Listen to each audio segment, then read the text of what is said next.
where we were once a month, some friends and I, and we were basing it on the Inklings, which was C.S. Lewis and Tolkien and a few others who used to meet and discuss things over a pipe and whatnot. So we meet and discuss all manner of things, and there's quite a disparate group of us, sort of believers, non-believers, sort of believers and whatnot. And so we were called the Tipping Philosophers. So when I started my blog, I was like, I'm a Tipping Philosopher. So there you go. So if I just crack open a bottle of beer or a glass of wine, don't mind me.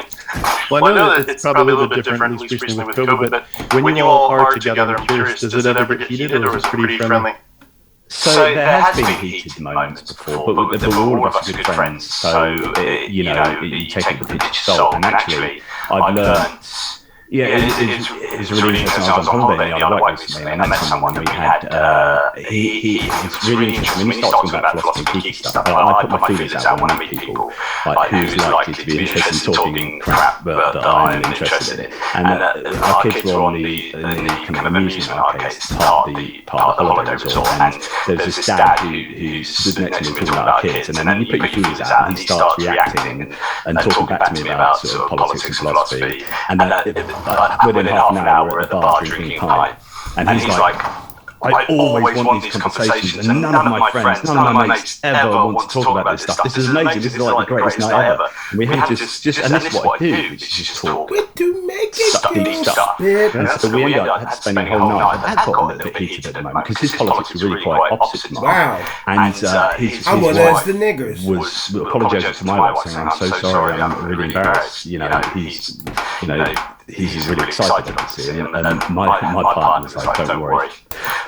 He loves this. He's got this in hand. Don't worry." Because you get used to dealing with people who react, who can't quite handle that you might have an argument back to theirs, and then they're left thinking, "Oh my goodness, there's cognitive dissonance going on," and it bubbles up in anger, doesn't it? I mean, you've probably had many arguments on both sides of the fence that you've been sitting in your life, and you probably have experienced anger, and it's just when someone doesn't get our point or someone undermines us, we haven't quite got the acumen to deal with that, and then anger sometimes comes out. Yeah, and so much of it is so personal to people's worldviews, which I do hope they get to later in the discussion, but it's very personal. Well, in terms of the rest of the bio too, you also are an author, which is amazing. You've written a lot at this point, including books on free will, a little book on unholy questions, the nativity, beyond absence of faith, 13 Reasons to Doubt, The Problem with God, Did God Create the Universe from Nothing, countering William Lane Craig's Kalam cosmological argument,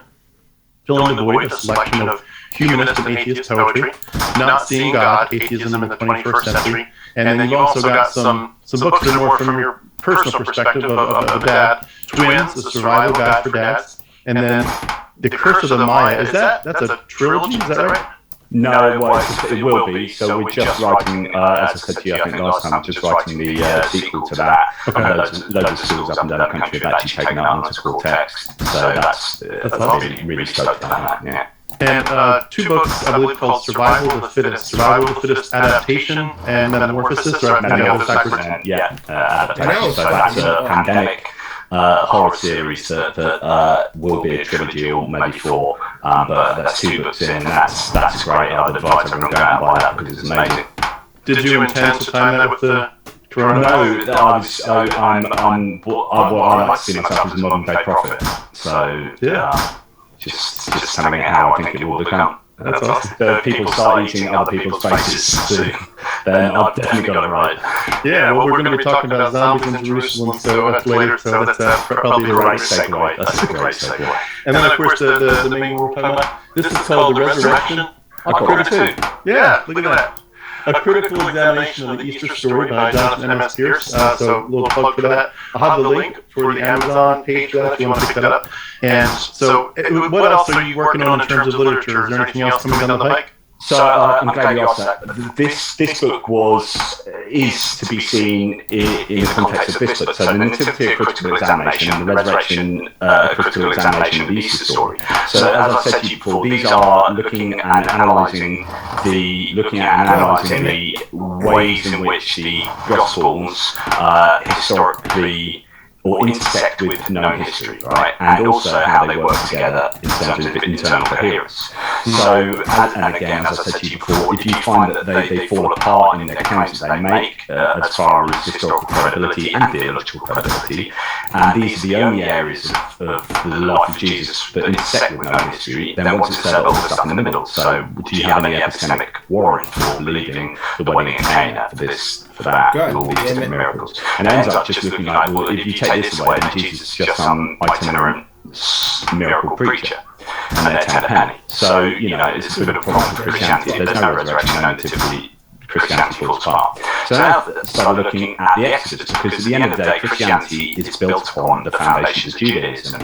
And if Jesus is fulfilling every jot and tittle of the law, then what's this Mosaic law based on? What's the historical credibility of the Exodus? The Exodus is a hugely important part of Judaism, 0.00. And the Ten Commandments and the covenant law and all this kind of stuff. And if you say, which I am, I'm writing this book, which is the Exodus, the critical examination of the Moses story. Come on, as the end part of this trilogy, and it's absolutely loving writing it. But man, it is on shaky grounds historically and theologically and philosophically, like really shaky grounds. So it never happened, and we know that from archaeology, we know that from history, and blah blah blah blah. So then you're saying, well, if the Nativity didn't happen, the resurrection didn't happen, and the Exodus didn't happen, what have we got left? What really, if we're talking about probability, if we're talking about believing things because they are the most probable explanation of data, and I'm hopefully showing that that's clearly not the best explanation of the data and the most probable hypothesis, then what are you doing believing?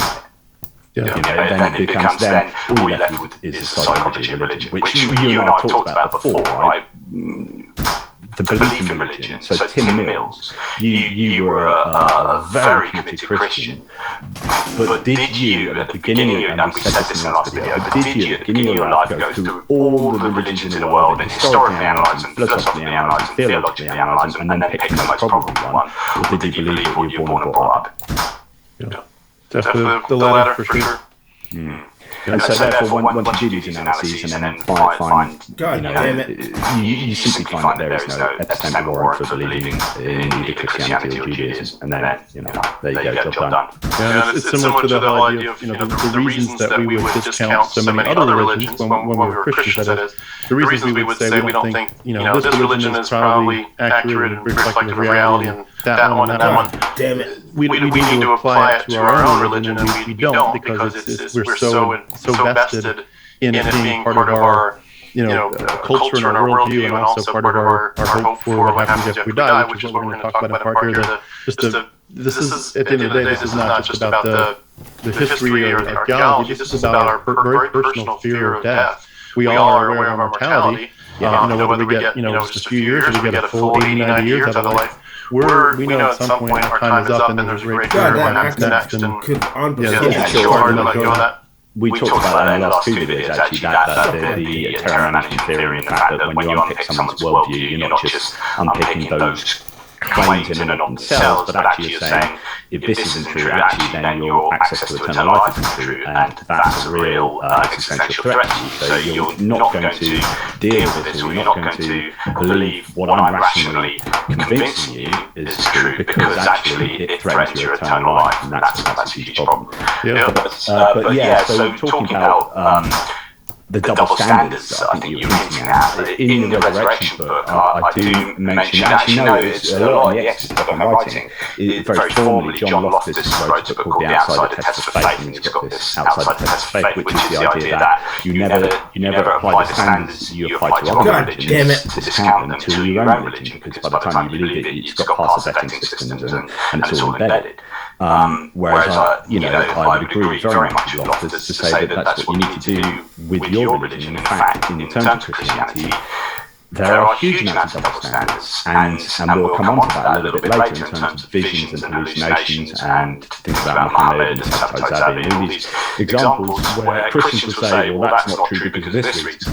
But of course, if that's the case, then you need to apply that to your own belief in the miracle claims that other people say are visions and hallucinations. It's amazing, just in a real non-technical sense, just really generically speaking, when you step back from a lot of these stories and you really just take them face value, they do seem not just like they would need a lot of evidence, which it is true of that, but it's just this reflection that this is some weird stuff. Like, it doesn't seem as weird and fringe and bizarre because we're so used to it, and sometimes it's just, that's why Christians want to get kids while they're young. And when you hear it by the time you're 2 and 3 and 4 and 5, by the time you're 7, 8, 9, you've heard it hundreds, maybe thousands of times. The bizarreness factor is gone. And it's just amazing to me how people can't see how weird, even I say that, but the simple thing like a God who wants to one by 1/10 of a second. Yeah, that is so bizarre that we can't see it. So I'm so glad you said that. You're going to love my Exodus book, right? Because I talk about this, and I actually bring to the case some evidence, some research based on normalization and in terms of fake news. So the idea that fake news spreads 6 times quicker faster than fact, and the idea of social media at the moment is spreading fake news. And they've done a bunch of research and a bunch of research to show that normalization makes completely ridiculous things actually not seem so ridiculous, right? So there's a whole bunch of research into that, and then you start applying that to the religious claims, and you're like, Noah's Ark is mental, actually. When you go through all the individual claims and what would have to be the case, which is all water, you go to the top of the mountains, which means water all the way around the world, that much water, like literally, 5,000 meters of water, or there aren't enough water molecules on Earth, it would crush the Earth's crust, you would kill all the sea life, you kill all the animal life, which obviously is the case, but then you'd have to have 2 of each, and all these claims are just utterly bonkers. But of course, like you say, when you're singing these songs and you're hearing these things, it's completely normalised. And the same with the Moses story about parting the Red Sea or the Reed Sea, about 10 plagues, which is absolutely terrible. You've got genocide, you've got the massacring of animals, right?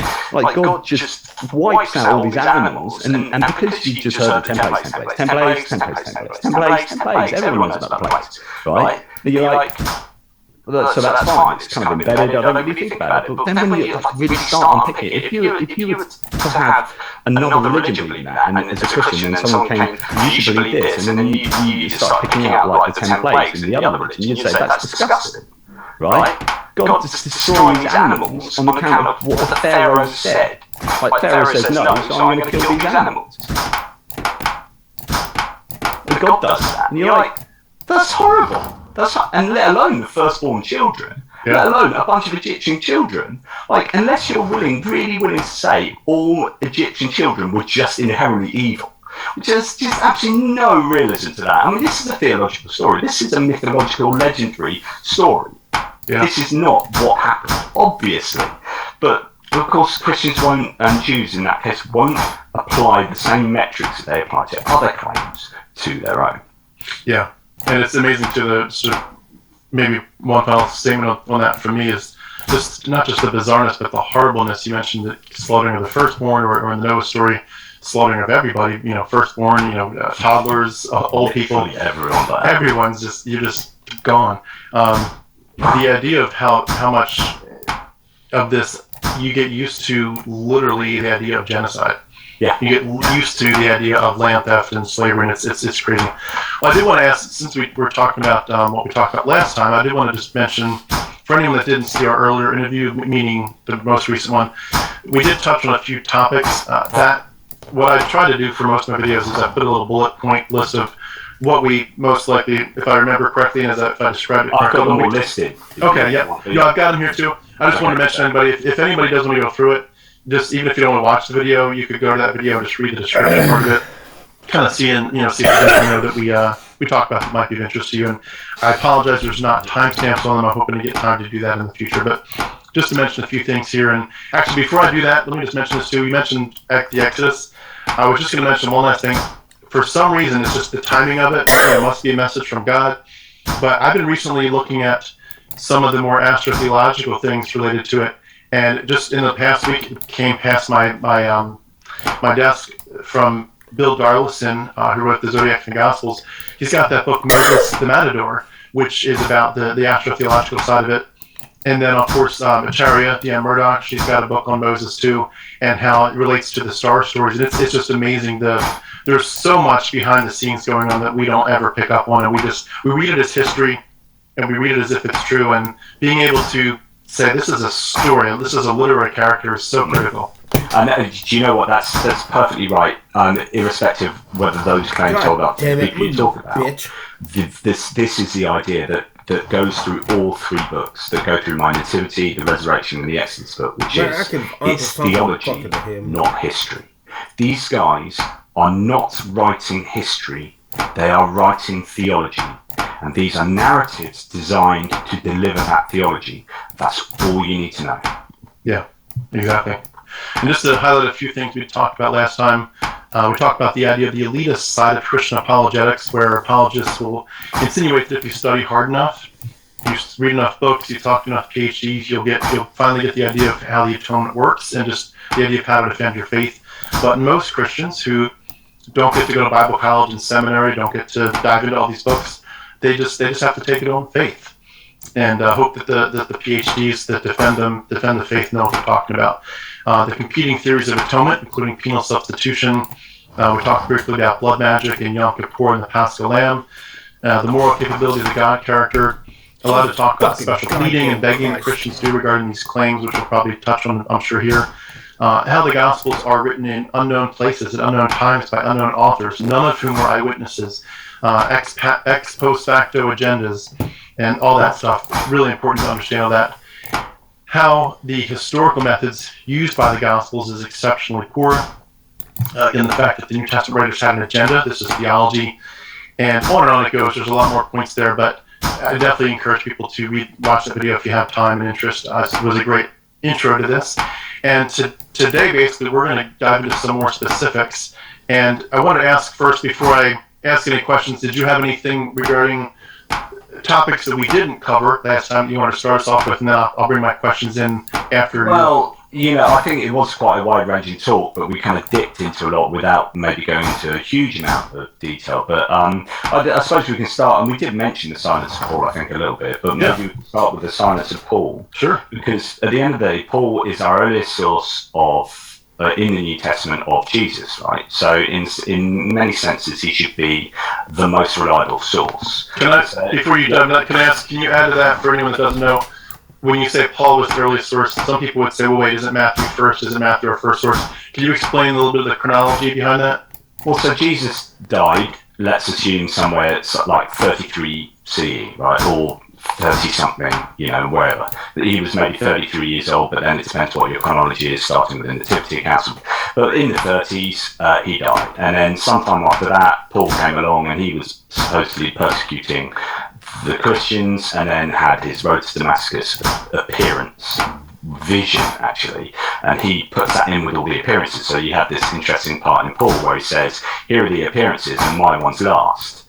But his was openly a vision, and so he's conflating visions and appearances. So maybe are the other appearances actually visions rather than wholesale Jesus appearing. But anyway, he says what he says, which is very little about the details here, and then probably sometime after the fall of Jerusalem that happened in 70 CE, you've got Mark writing. There's arguments over whether it's before or after the fall of Jerusalem. I think it's after, but we'll park that.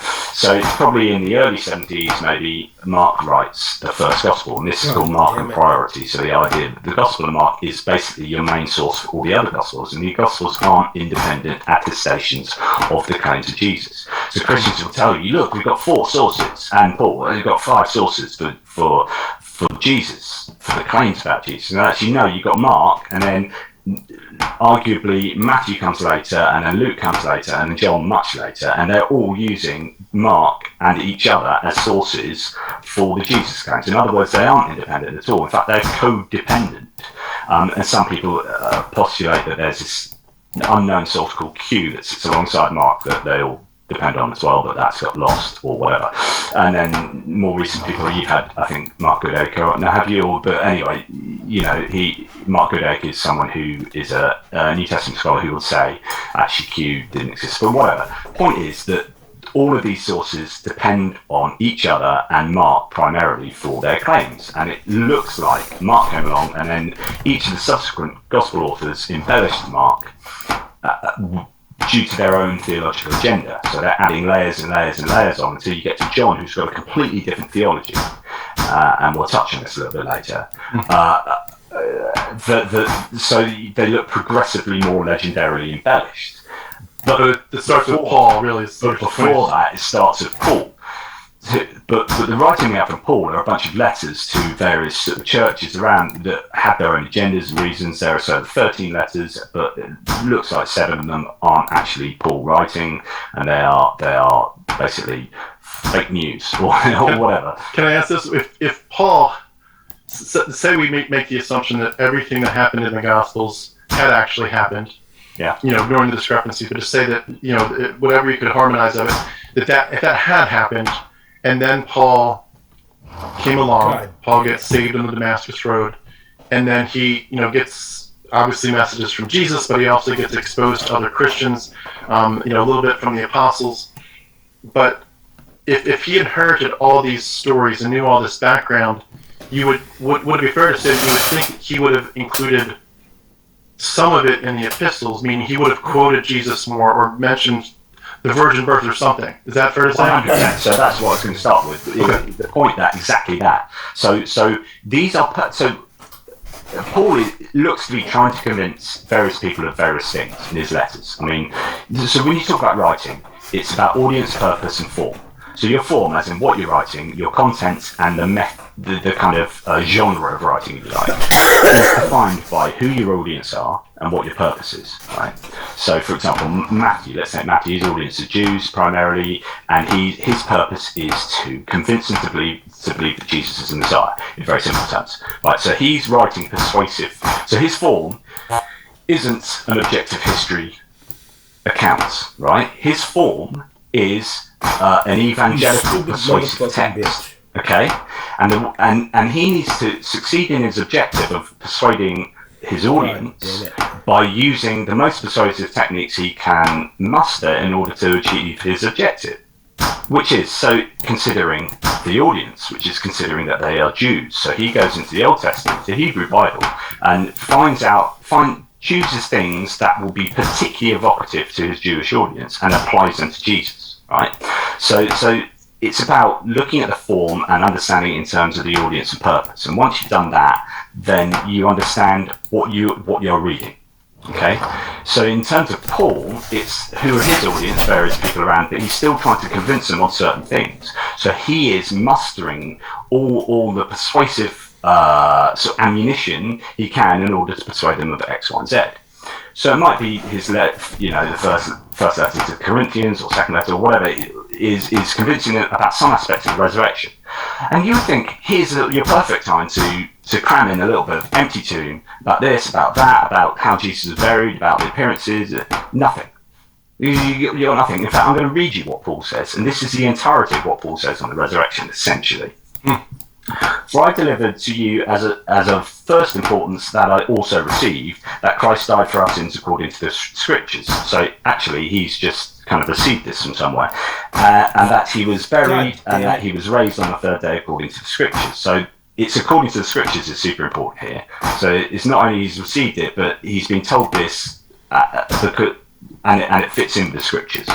Okay, and that he appeared to Cephas, then to 12. After that, he appeared to more than 500 brethren at one time, most of whom remain until now, but some have fallen asleep. Then he appeared to James, and then to all the apostles, and last of all, as to one untimely born, he appeared to me also.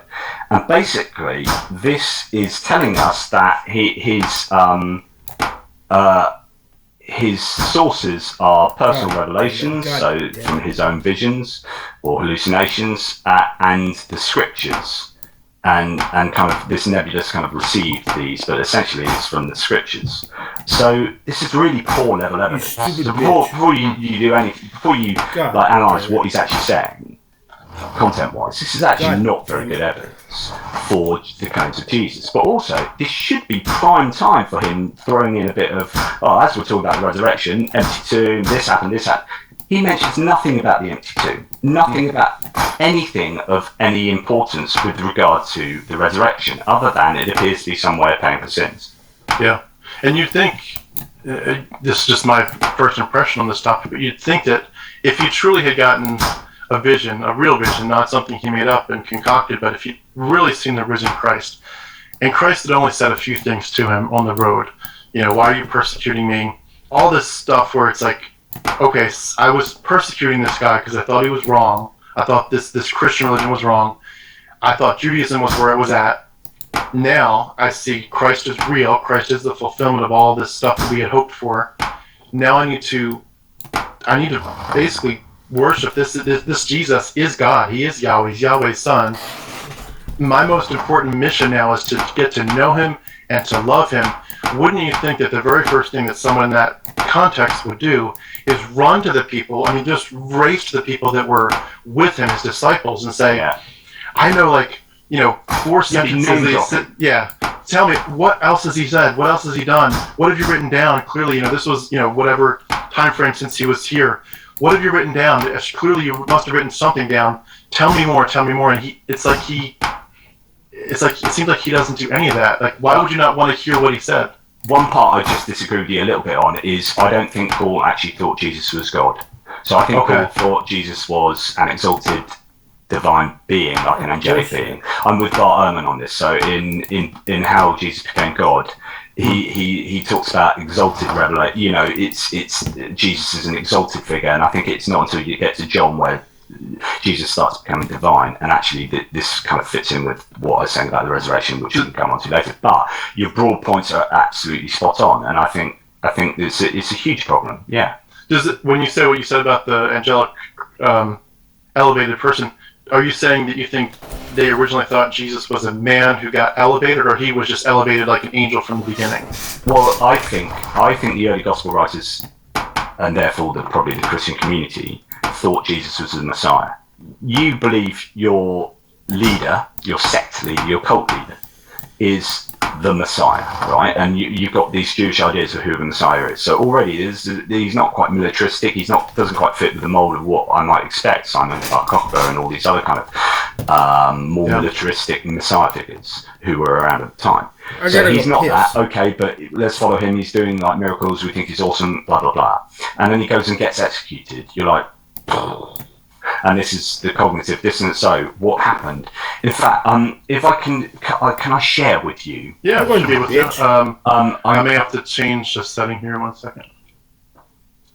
Because I'm just going to share with you. Bitch. Actually, it's another writer summing up. I gotta go piss. John Dominic Crossan's views on how the Passion narrative kind of came about, and I think it perfectly encapsulates how it all happens. Yeah. So, and then we'll get back to the silence of Paul. So, if I just share with you this, right? Can you see that? Yes. So the quote here is Crossan argues that the Passion tradition evolved through 3 primary stages. P1, the historical Passion. So basically, this saying like Jesus was.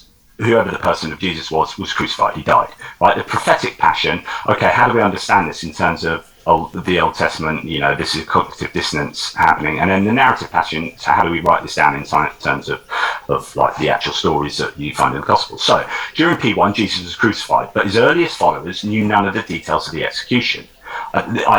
This sums everything up so perfectly. So, during P2, Jesus' disciples interpreted the meaning of the death in light of the Old Testament, but they did so without reference to the particular details of the Passion events. So what Crossan is saying here is that Jesus died, then his followers went away, looked at the Old Testament, and interpreted his death fully in light of that, without really connecting it to the actual facts of what happened around Jesus' death.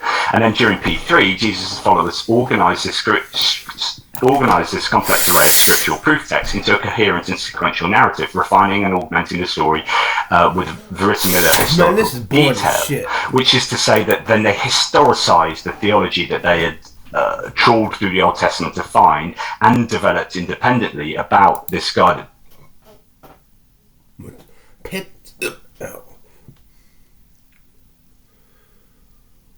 Okay, Dr. Piper, I want to start with this. You always take your glasses off when you read. Do one of these? I cannot read with my glasses. Threatening. Oh.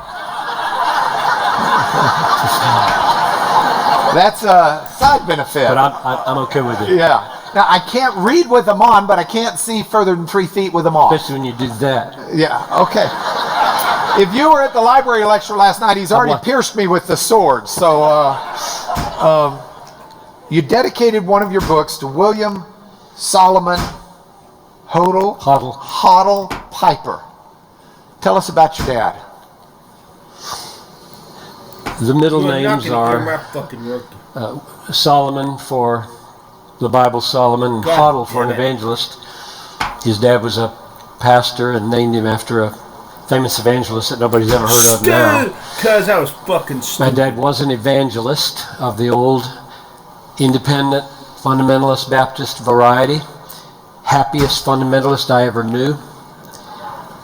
I love him to this day. Have a big picture of him in my attic room where I spend time exercising now or pray. And he would be away from home probably 2/3 of the year.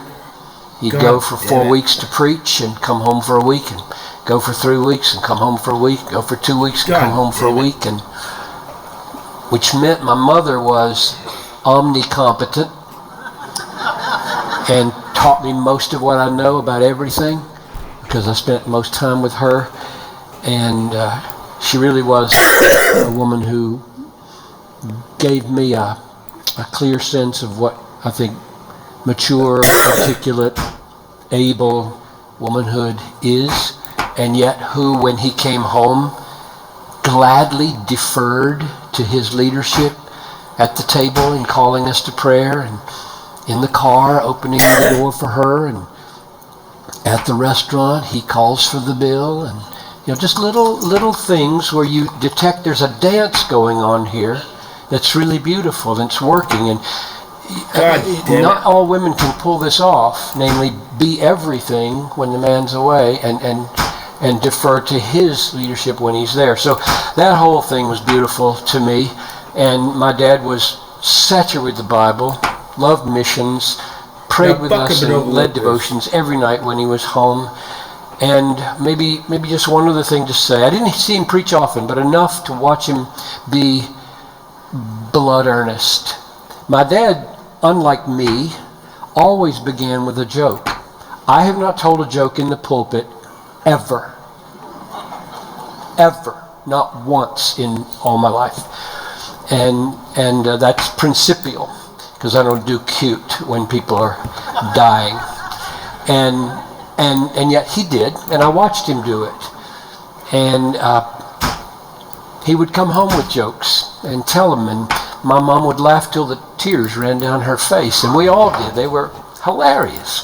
And yet, within instants, in moments, he would squint his eyes and look into people's faces and talk to them about the most infinitely serious things, and would call for people to convert and be saved and come to Jesus with more yearning than anybody I've ever seen.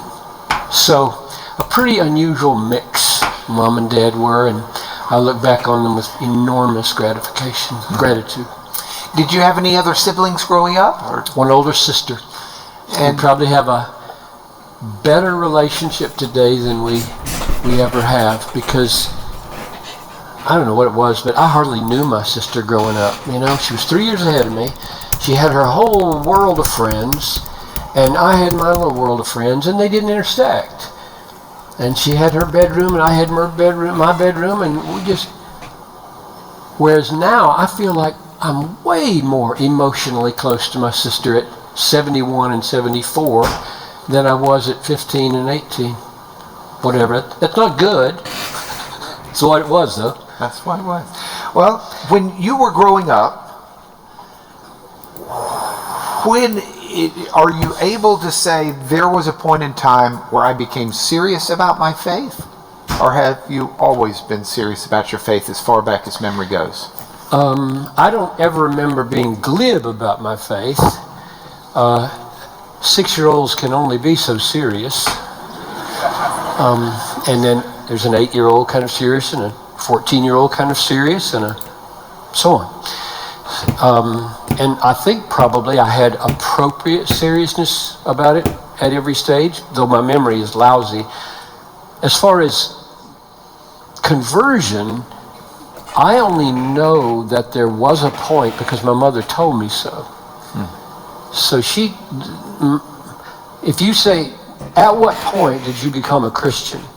I would say, well, my mother says that when I was 6 in Fort Lauderdale, Florida, on vacation at a motel, I got worried about my soul and came to her and told her, and she knelt with me at the bed in the motel room, and I prayed and confessed my sins and asked Jesus to be my Savior. And so that was the testimony I gave, but I don't remember it at all. And that's important for me for this reason. And probably, given the fact that we're in Texas, that's true for a lot of you. Because this is a place where you just grow up religious. Not so much now as formerly, but. So the question for me then, and for you, if you're in that case, is, so how can you ever sing Amazing Grace? How sweet the sound that saved a wretch like me. I once was lost, but now I'm found, was blind, but now I see. When I have zero memory of being lost, zero memory of being blind, zero memory of being an unbelieving wretch, can I sing it? Or the newer song, All I Have Is Christ, has these verses that narrate my hell-bound way. I was on my hell-bound way, and Jesus intervenes and rescues you from your hell-bound way. And I was 6. Now, I think if you want to know how you got saved and what you were like in your unregenerate condition, you ought not mainly to lean on your memory, but on the Bible. Your memory will tell you, there might have been a drug problem, at age 16, or you might have been fooling around in sex, or you might have done some petty thievery or something, and now I can tell you I was a bad person. You don't know the 100th of it. You don't know the 100th of your badness by memory. You only know how wicked you were from the Bible, right? I mean, the Bible describes our condition before Christ: dead, hating God, hard, resistant, rebellious. That's what John Piper was, up until the point that I have zero memory of, where God stepped in, took out the heart of stone, put in the heart of flesh. Which means I sing Amazing Grace on faith in the Bible, not on faith in memory. And you should too, because your memory is not accurate. You're not good enough to analyze your pre-conversion self to know how bad you were. You don't have any memory of how bad you were. You only know your badness from the Bible. Study to see the condition of the natural man in the Bible and know that's who you were, whether you remember it or not. God tells you what your condition were. So that's why we have a pastor at our church who ministers to young people. He's not there anymore, but he used to. And young people used to say, I don't have any great testimony. My testimony is boring. I grew up in a Christian home, and he comes out of his chair and says, resurrection from the dead cannot be boring. The problem with those kids when they say that is they're badly taught from the Bible. The Bible tells you were dead. And in his great love, great love. Verse 5 of Ephesians 2, not used by Paul anywhere else. The phrase great love, and what did he do in great love? Made you alive. That happened to every one of you who's a Christian, and you don't remember it probably. So you know it, and you sing it, and you cry with tears singing Amazing Grace because what the Bible says about you. Okay, you didn't ask for that, but there it is. No, that's great. I mean, one of my pet peeves is people who think that they're very ill before they come to Jesus. You know, that they've got this sickness, or they've got this and that's not Paul's word. You're not very ill before you come to Jesus. You're dead. Right. You're dead in your trade. He doesn't say, remember when you were very sick in your sin. You are dead in your sin. I love to get with gentlemen and ladies who are so deep in their faith that God has helped them, in a sense, in my picture mind, blaze a trail that in some ways is a fresh trail, even though they're passing by trees and things we've seen before, or that others have said, that Jonathan Edwards has said, or C.S. Lewis, or some other stalwarts in the faith. They put them into a new perspective. But in this vein, you reminded me of one of my Greek professor in college. Harvey Floyd, Dr. Floyd, was asked one day by one of the students, tell us about the day you got saved. And he took his glasses off and he said, it happened on a hill outside of Jerusalem, almost 2,000 years ago. And he proceeded to give the story, because we know that's the day we were saved. We just seem to be living in this time lapse. And that's why I love your idea. I want to know by Scripture what this says. So let me ask you this. How do you spend time, 71 years, at least most of it in the Word, how do you spend time growing before God now? What do you do in your devotional time that draws you deeper into your relationship with the Holy One? Well, Jesus said that I shouldn't answer that question. Because if you go into your closet and you pray, you go into your closet. If you give, don't let your right hand know what your left hand is doing. And if you fast, wash your face and don't tell Mark that you fast. Okay. So what do you think I should do right now? Well, it sounds like you give and you pray and you fast. That's marvelous. Let me do it this way then. Based upon your experiences in life, what types of things would you recommend we do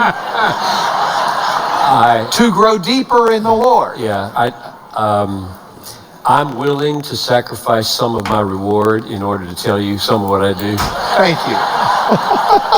And I say that only half in jest, because if my heart were pure enough, I think the principle of Matthew 6 is your motive. If my motive is to be praised by you, my reward is gone, right? You've had your reward. Your Father's not going to reward you in secret because you just sought the praise of man for your reward. Now, and if my motives were pure enough and I didn't give a hoot what you thought about me, then I could just rattle on about my devotions without any fear of losing reward. But I'm not pure, even though right now I will try to be as clean-hearted as I can and tell you a little bit. So I think it is absolutely essential that Christians be in this book every day. And when I say essential, I mean essential for persevering in faith and growing in grace and being as powerful and effective and fruitful as you ought to be, and doing what I was talking about in there, killing sin and loving God.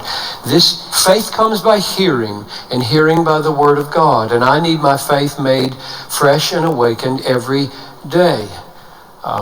You will know the truth, and the truth will set you free. This is the truth. Sanctify them in the truth. Your word is truth.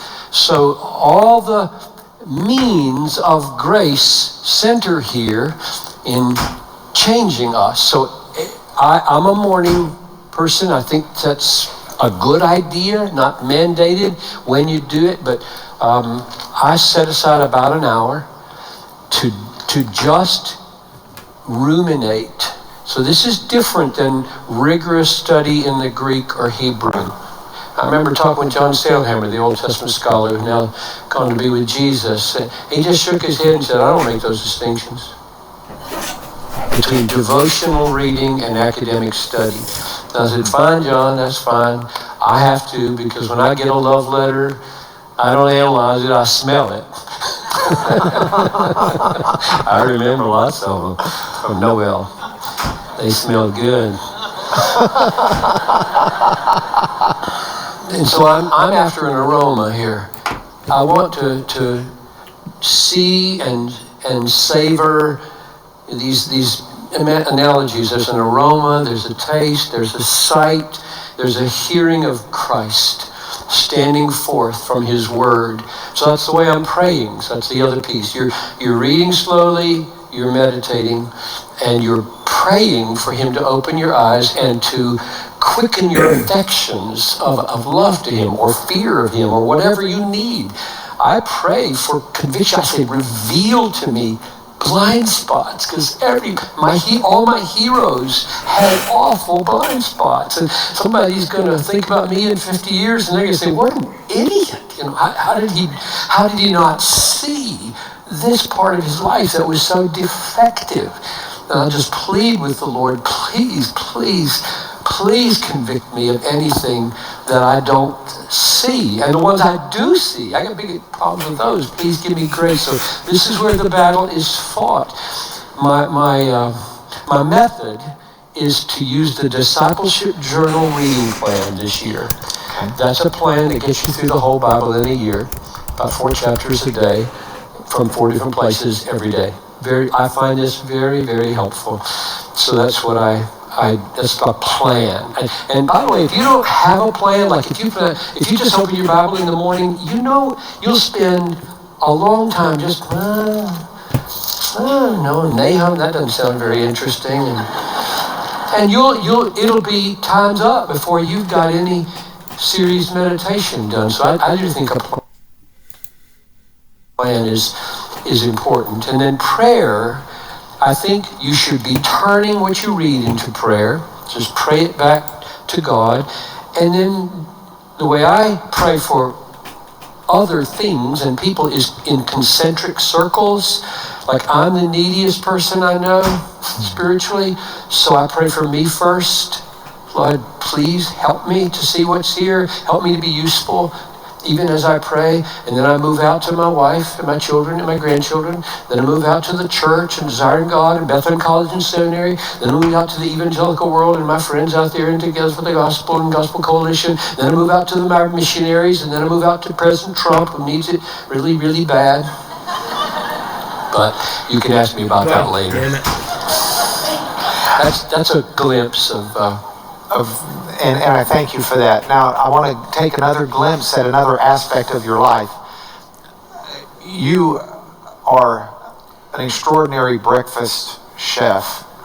You have basically invented the best formula, I understand, for eating breakfast each morning. Would you please share with us your cereal recipe? Yeah, no claims whatsoever for it to be best. In fact, I would assume that for most people, they would find it quite boring. But for decades, Noel would have to remind me how long. So first you pour in about a half a cup, I don't measure it, of grape nuts. Now, grape nuts are really boring cereal. It's basically tree bark. Go on. Yeah, or sand. Yeah. So grape nuts, and then some mini shredded wheats, no sugar. And shredded wheat is boring. Just tastes like toilet paper. Go ahead. Yeah.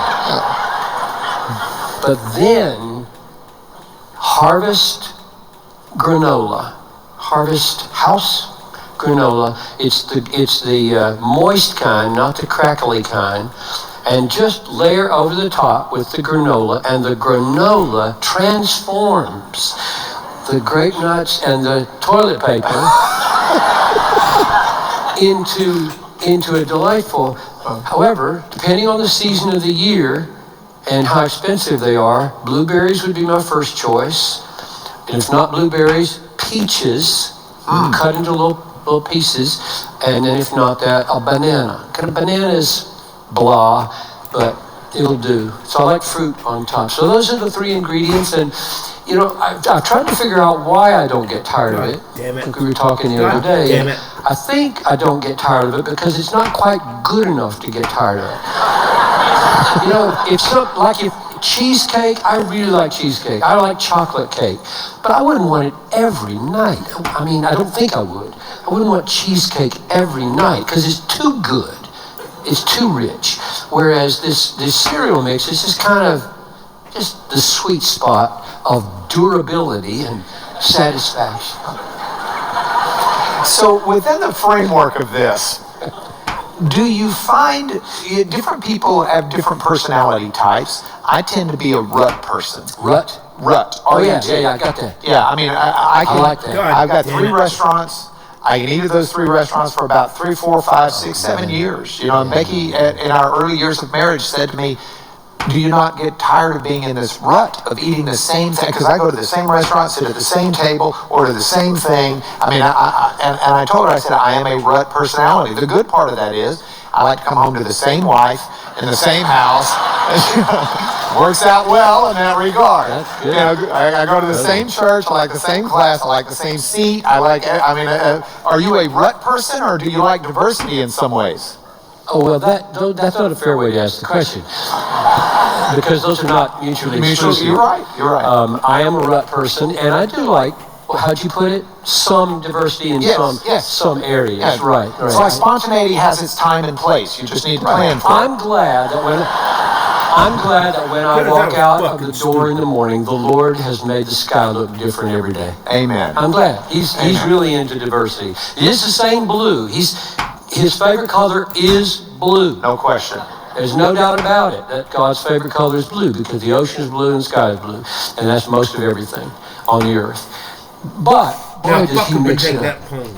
And I'm glad there's a tree in my front yard, this Norwegian maple, or what Norway maple, that is right now dead looking. Like you haven't lost your leaves yet, we have. Okay? These leaves are gone, it looks dead. Come March, it's going to have these little tassely buds. I love it. About a week later, these little leaves are going to start coming, and you can still see through them and see the cityscape. A month later, solid, big, green leaves. And for 2 weeks in October, it goes wild with orange and red and yellow. I mean, I got it right here on my phone. We can put it on that, couldn't we? Yeah, we put it up here. Hold on. Hey, this is giving glory to the Lord. Absolutely. Oh, man. It's no more direct than this. All right. All right. Let's see. Okay, that's too late. That's too late. I shouldn't have promised this. Here it is. All Oh, right. that's beautiful. Yeah. Look Okay. at that. Look at Come on, that. wait a minute. It's downloading. You know, it's got one of these thumbnail deals, and it's not sharp until you don't have any. I don't have any web. That looks pretty sharp. Oh, it's not as sharp at all. But they get the idea. All right, let's see. That's, So, yeah. no, Look, you colors. got to zoom out. Well, what we can do is call it an impressionist At painting. any rate, you get the idea. That's what I see outside my study window. But this is more or less it. But anyway, it's diverse. It's diverse. That's the point. Yeah. Okay, it's not only green, it's not only dead, it's orange and yellow, and so yeah, I like God's way of doing diversity. But my cereal, not eager to change. Same wife, not eager to I could change. have taken him. I tell you that because he's been at the Hilton Garden Inn the last couple of mornings and they don't have his cereal. So he's gone to plan B. Okay, last game. It's a major step down. You're still good, though. He's crunching granola bars for the top player. Special K, crunching granola bars, blackberries, pretty good. Okay. All right. Now, I want to move to some scripture. So this morning, you were talking about, well, last night, you told them about the name of God at the library. And you did it in the reference to the 72 times that Ezekiel says, plus 10 more. Some here did not hear that last night. Can you give it in 2 minutes while I pull up a passage? 72 times in Ezekiel, he says, whether it's judgment or salvation, God is doing it that you may know that I am the Lord. 72 times. And then another 10 times, I am the Lord. The word Lord in all 82 of those is capital O-L-O-R-D, all caps. That means it's translating not Baal, but Yahweh, a personal name. We don't get this in English very well, because Lord sounds to us like a title, like governor, president, whereas it's a name like James. So he's saying that you may know that I am James. Or the name might be Charity, that you may know that I'm Charity. It has a meaning. And so if you want to know the meaning, you go to Exodus chapter 3, where God says to Moses, tell them I am sent you. And he says, what name you have? I'm going to tell them who sent me. Tell them I am sent you. And then he says, I am who I am. And then he says, I am Yahweh. Now the word Yahweh in Hebrew is built on the verb be, or am, I am, and therefore the meaning is I am who I am. So 72 times in Ezekiel, he is saying, you should know, you should know, you should know, you should know, you should know. 72 times, I am the one who is. I am the one who is. I am the one who absolutely is. I am the one who absolutely is 72 times. I mean, what's the point? And the point is, I am the major, primary, ultimate, final, decisive, absolute reality in the universe, and every day you should remember it. And when you look at anybody or anything, they are dependent. I'm not dependent. They're dependent on me. You're dependent on me. This world is dependent on me. Remember that every day. I am the primary reality in your life. Is that 2 minutes? That's exactly 2 minutes. That's perfect. So name, and John spoke of this last week, but it's something I'm really big on us understanding here. Name in the Hebrew, Shem, name means more than simply your title or a label. It is, in a sense, your stud sheet. It's your reputation. It's what you've done. It's who you are. It's your essence. If they didn't think it fit you, they'd change your name, right? So here's the passage I want you and I to dialogue over.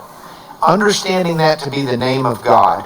This morning you said one of the biggest, your definition of evil was from Jeremiah 2, verse 13.